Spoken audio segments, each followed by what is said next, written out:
Across the edge of a block of steel I've made a couple of W-shaped grooves. I've done this by first getting a hacksaw and cutting diagonally outwards from the center of the groove, and then refining the shape with a triangular needle file.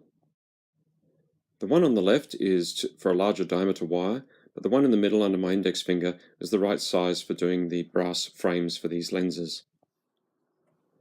Place your wire in the relevant groove and hammer until it neatly fills the depression.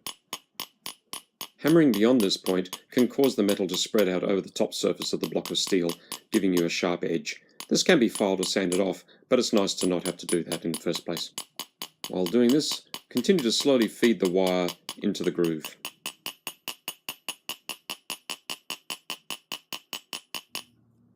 I'm using a piece of copper wire for the demonstration.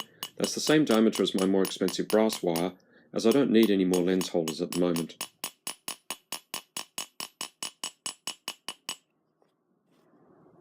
I like to take any upwards curving out of the wire just with my fingers.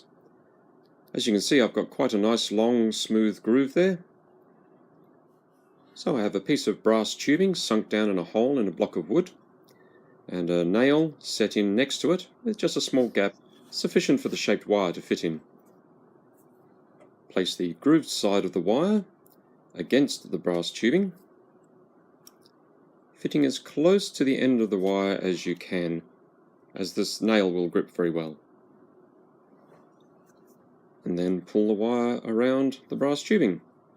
As I said, the brass tubing is a smaller diameter than the finished size that I want, because the wire will spring out a bit.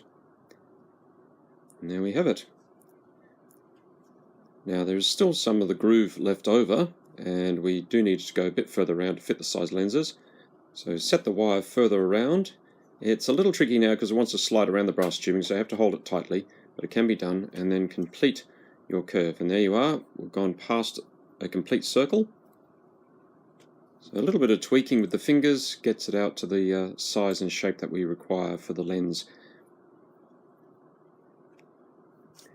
You can see here the start of the curve was straighter than the rest, so that'll probably get clipped off. That's another reason to make your circle a bit over length. And here's one I prepared earlier. You can see the lens mounted in. It's all sprung fit. And I've put an elbow in it with a pair of round nose pliers and put it through a hole in a piece of beech. And a dovetail saw I have has a curve just the right size for this arm on my spectacles. I bent the end of the wire around and rounded off the piece of timber so that the lens can be swung in and out of view.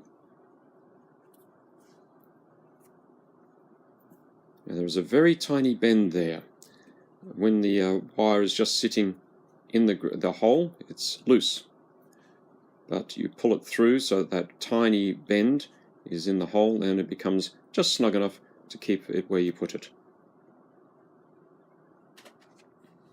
My close-up prescription lenses I've had fitted to an 1850s brass frame pair of spectacles.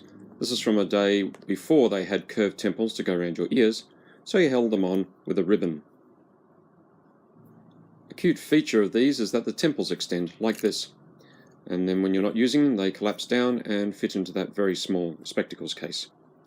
And the magnifying lens clips on here and lines up in the direction that I want it to when I'm using it.